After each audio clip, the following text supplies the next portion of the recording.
U današnjem videoklipu vam predstavljam novu verziju legendarnog ruskog strategijskog presretača MiG-31 u verziji I, odnosno Irtiš. Kako je ruska državna medijska kuća TASS objavila, novi borbeni avion MiG-31 varijante I će biti predstavljen na Međunarodnom vojno-tehničkom forumu Armija 2022, koji se održava od 15. do 22. avgusta i koji tradicionalno predstavlja neke od najnaprednijih sistema naoružanja u Rusiji. Ovaj borbeni avion će se pojaviti zajedno sa presretačem kodnog naziva Foxhound MiG-31 varijante BM, odnosno BSM, od kojeg je izveden, a od kojih je preko 100 u upotrebi u ruskom ratnom vazduhoplovstvu. Nova varijanta MiG-31 je navodno dizajnirana da može da lansira male svemirske letelice u orbitu, pružajući jedinstvenu novu sposobnost ruskoj floti borbenih aviona.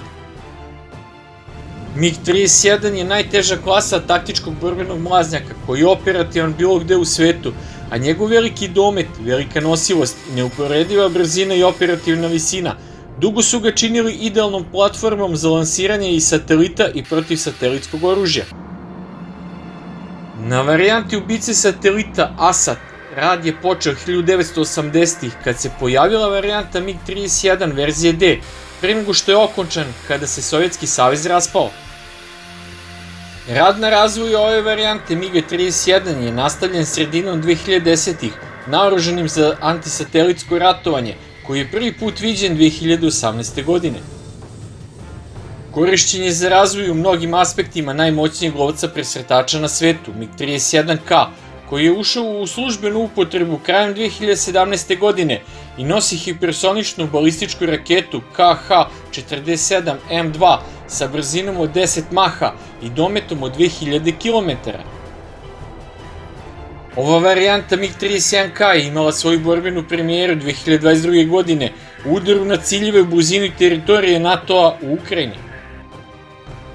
Nakon MiG-31 varijante K i ponovno oživljene varijante ubice satelita, koja bi i dalje mogla biti označena kao MiG-31D, MiG-31I će dodatno proširiti opseg uloga koje su avioni MiG-31 u ruskom ratnom vazduhoplovstvu sposobni da ispune. Varijanta borbenog aviona MiG-31I na ruskom proizvodi Išim je kompanija KAZ Kosmos predstavila još 2006. godine na Asian Aerospace izložbi u Singapuru. Razvijen je na osnovu prototipa borbenog aviona MiG-31 verzije D, razvijenog još u Sovjetskom savezu za uništavanje niskoletećih orbitalnih objekata, koji je nasledio Kazahstan nakon raspada Sovjetskog saveza. MiG-31 verzije I je projektovan za vazdušno lansiranje malih svemirskih letelica težine od 120 do 160 kg u orbite visine od 300 do 600 km od zemlje.